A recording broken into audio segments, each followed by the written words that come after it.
नमस्कार, आप देख रहे हैं न्यूज 8। मैं हूं आपके साथ प्रीति भारद्वाज। बुलेटिन की शुरुआत करेंगे। इराक की राजधानी बगदाद में ईरान ने हमला किया है। अमेरिका के विक्टोरिया बेस पर हमला किया है। हमले के बाद विक्टोरिया बेस में आग लग गई और आसपास के इलाकों में अफरा तफरी मची हुई है। तो इराक की राजधानी बगदाद में ईरान की ओर से हमला किया गया है। अमेरिकी बेस को एक बार फिर से ईरान की ओर से निशाना बनाया गया। विक्टोरिया बेस पर ईरान ने हमला किया है और हमले के बाद विक्टोरिया बेस में आग लग गई। तो आसपास के इलाकों में भी अफरा तफरी मची है, जिसका वीडियो भी सामने आया है, जहां विक्टोरिया बेस को ईरान की ओर से निशाना बनाया गया है।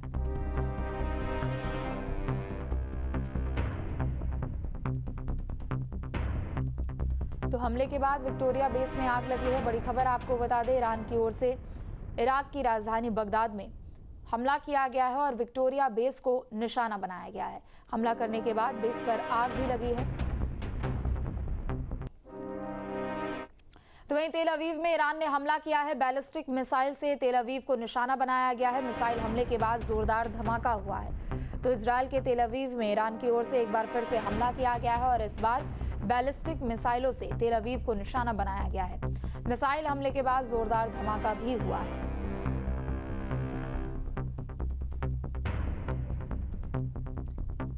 तो तेल अवीव में ईरान की ओर से एक बार फिर से जोरदार हमला। बता दें कि बैलिस्टिक मिसाइल से हमला किया गया है और काफी ज्यादा नुकसान भी यहां पर हुआ। मिसाइल हमले के बाद जोरदार धमाका हुआ।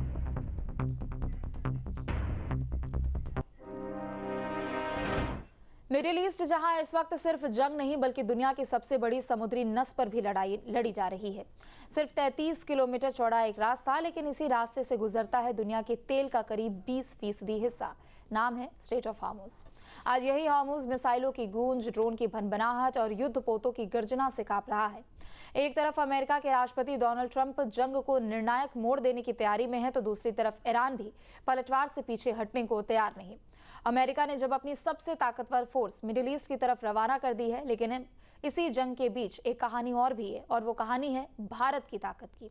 एक तरफ हॉर्मुज के बारूदी समंदर से भारत के जहाज गुजर रहे हैं, तो दूसरी तरफ जंग के बीच फंसे भारतीय छात्रों और तीर्थ यात्रियों को सुरक्षित घर भी लाया जा रहा है। यानी जहां दुनिया जंग में उलझी है, तो वहीं भारत ताकत भी दिखा रहा है और इंसानियत भी। देखिए, पश्चिम एशिया धरती धधक रही है। जल और आकाश युद्ध की आग में लिपटे हैं। स्ट्रेट ऑफ हॉर्मुज दुनिया की ऊर्जा की नाड़ी अब युद्ध का नया अखाड़ा बन गया है। जहां मिसाइलें उड़ती हैं, ड्रोन आसमान में मंडराते हैं, वहां नाविकों की धड़कनें डर और साहस के बीच झूल रही है। हर परिवार की चिंता, हर नाविक की जान इस समय जोखिम में है। लेकिन भारत ने दिखाई अपनी ताकत, साहस और जिम्मेदारी। न केवल अपने जहाज और नाविक सुरक्षित रखने के लिए, बल्कि उन नागरिकों के लिए भी जो युद्ध की आग में फंसे हुए हैं। इसी बीच ईरान ने भारत के जहाजों को स्ट्रेट ऑफ हॉर्मुज से गुजरने की अनुमति दी। इस तरीके से गैस सिलेंडर जो है विदेश से आ रहे हैं, भारत की अच्छी कूटनीतिक जीत बताई जा रही है। चिंता नहीं करनी है किसी को। शिवालिक और अन्य जहाज फारस की खाड़ी में सतर्क है, हर पल तैयार, हर खतरे को भांपते हुए। ये सिर्फ सुरक्षा नहीं, ये साहस है, ये भारत की जिम्मेदारी है। केंद्रीय पोत, नौवहन और जलमार्ग मंत्रालय के मुताबिक फिलहाल फारस की खाड़ी में 24 भारतीय जहाज, 668 नाविक तैनात हैं। हॉर्मुज के पूर्व में 3 जहाज और 76 नाविक, कुल मिलाकर 27 जहाज, 744 नाविक हैं। हर नाविक का परिवार, हर भारतीय छात्र, हर फंसा हुआ नागरिक, उनकी सुरक्षा में भारत ने कोई कमी नहीं छोड़ी। पश्चिम एशिया में बढ़ते तनाव के बीच भारत ने अपनी तैयारियां तेज कर दी है। भारतीय नौसेना के युद्धपोत फारस की खाड़ी में तैनात व्यापारी जहाजों की सुरक्षा के लिए पूरी तरह से तैयार है।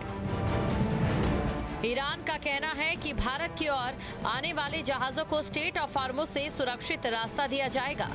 स्ट्रेट ऑफ हॉर्मुज पूरी तरह से बंद नहीं, सिर्फ अमेरिका और इजराइल के जहाजों के लिए बंद है। अन्य देशों के जहाज सुरक्षित गुजर सकते हैं। ये सिर्फ कूटनीति नहीं, ये मानवता की जीत भी है। हर नाविक का परिवार, हर भारतीय छात्र, हर फंसा हुआ नागरिक, उनकी सुरक्षा में भारत ने कोई कमी नहीं छोड़ी। शिवालिक जहाज ओमान की खाड़ी में देखा गया। 21 मार्च तक भारत पहुंच सकता है। भारी तनाव के बावजूद भारत ने समुद्री हितों में संवेदनशीलता दिखाई, लेकिन युद्ध का खतरा अभी दूर नहीं हुआ। अमेरिका ने मिडल ईस्ट में अपनी सबसे घातक फोर्स भेजी है, जिसका नाम है यूएसएस ट्रिपोली। यूएसएस ट्रिपोली क्यों खास है? अमेरिकी नौसेना का बड़ा हमला करने वाला जहाज है। इसका वजन 45,000 टन है, लंबाई 844 फीट और कीमत 3.4 अरब डॉलर है। लाइटनिंग कैरियर के रूप में डिजाइन किया गया है। F-35B lightning second settle fighter jets को डेक से लॉन्च कर सकता है। F-35B वर्टिकल टेक ऑफ भी कर सकता है। सबने देखा है कि ईरान ने पिछले कुछ दिनों में अपना पूरा जो ध्यान है वो स्ट्रेट ऑफ हॉर्मुज के ऊपर केंद्रित किया था। वहां पर 20 से ज्यादा शिप्स को उसने नुकसान पहुंचाया और उनके ऊपर हमला किया। यूनाइटेड स्टेट्स ये समझता है कि अगर ये हमले लगातार जारी रहे और वहां से शिपिंग कंटिन्यू नहीं हो पाई तो पूरी दुनिया में एक तरह की ऑयल क्राइसिस, एनर्जी क्राइसिस शुरू हो जाएगी और ऑयल के दाम बढ़ेंगे, जिससे कि इसके बहुत कई डोमेन में इसके असर देखने को मिलेगा। यूएसएस त्रिपोली को यहाँ पर लाना और उसके साथ 31st MEU यानी कि मैरीन एक्सपीडिशनरी यूनिट, जो कि बहुत जांबाज मानी जाती है, जिसके पास ज़बरदस्त एक्सपीरियंस है इस तरह के ऑपरेशंस को कैरी आउट करने का, उसको लाया जा रहा है। तो अमेरिका का इशारा साफ है कि वो अब और ज़्यादा ढील देने के मूड में नहीं है। ईरान ने स्ट्रेट ऑफ हॉर्मुज को पूरी दुनिया के लिए खुला रखा है, लेकिन अमेरिका इजराइल के जहाजों के लिए बंद किया गया। इस बीच ट्रंप ने चेतावनी दी कि अगर ईरान ने जहाजों की आवाजाही में बाधा डाली तो तेल ढांचे पर हमला किया जा सकता है। भारत ने इस तनावपूर्ण स्थिति में अपने जहाज और नाविक सुरक्षित रखे हैं। स्ट्रेट ऑफ हॉर्मुज में अब युद्ध का नया अखाड़ा बन चुका है, लेकिन भारत की कूटनीति ने संतुलन बनाए रखा। हर नाविक और नागरिक सुरक्षित है। पश्चिम एशिया में फंसे भारतीय छात्रों और तीर्थ यात्रियों के लिए भी राहत की खबर है। 70 से ज्यादा छात्र और तीर्थ यात्री सुरक्षित भारत लौट आए हैं।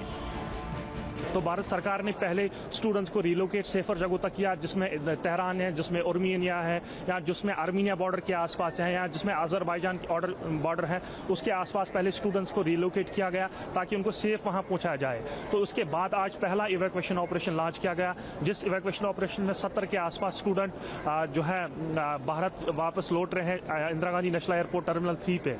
और इसके साथ साथ कहीं अन्य जो पिलग्रम्स हैं, जो जियारत करने वाले लोग हैं जो फंसे हुए थे, वो आर्मीनिया बॉर्डर से आ रहे हैं। इसमें हम देश के प्रधानमंत्री नरेंद्र मोदी साहब का हम शुक्रगुजार हैं, देश के विदेश मंत्री का शुक्रगुजार हैं, देश के फॉरेन सेक्रेटरी का शुक्रगुजार हैं, और देश के आला अधिकारी जो भी विदेश मंत्रालय में है, मिनिस्ट्री ऑफ एक्सटर्नल अफेयर्स या तेहरान एम्बेसी है, जिनकी कोशिशों और अनथक मेहनत के बाद ये इवैक्यूएशन प्रोसेस आज लॉन्च हुआ और तमाम स्टूडेंट्स सेफ हैं, सिक्योर हैं। अब वहाँ सेफ है ऐसा कुछ नहीं है, बट यही है कि अलर्ट आ रहे हैं तो थोड़ा सा डिस्कम्फर्ट रहता है कि हाँ, सुबह शाम जब आ रहे थे, अभी तो सब नॉर्मल ही है। गवर्नमेंट का सपोर्ट है वहाँ पर? हाँ, सब सारा चीज़ रहता है, ऐसा कुछ नहीं। दुबई के हालात हैं तो थोड़े नाजुक, मतलब मैं तो वहीं रहता हूँ और हो रहे हैं, अटैक होते हैं, लेकिन दुबई की डिफेंस काफ़ी सारे, मतलब डेली बेसिस पे 100-150 के मिसाइल्स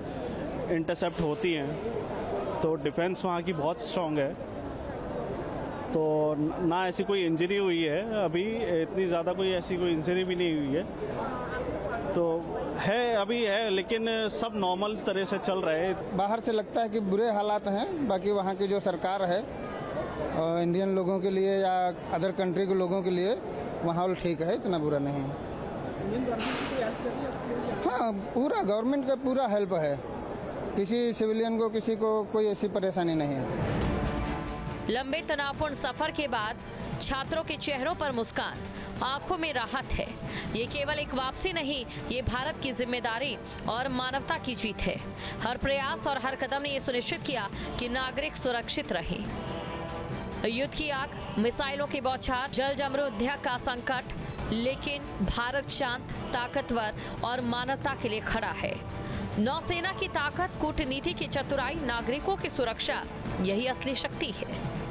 स्ट्रेट ऑफ हॉर्मुज के जहाज, मुस्कुराते छात्र और भारत की छवि शक्ति, संयम और मानवता का प्रतीक है। हर संकट में, हर चुनौती में भारत मुस्कुराता रहेगा और यही असली विजय है। Team news state. आपके मोबाइल पर तुरंत आएगी ब्रेकिंग न्यूज। स्क्रीन पर सबसे पहले दिखेगी बड़ी खबर। देश दुनिया की हर खबर एक जगह। अब आपके मोबाइल पर तुरंत फटाफट इंस्टॉल कीजिए न्यूज़ नेशन ऐप और रखिए खुद को अपडेट।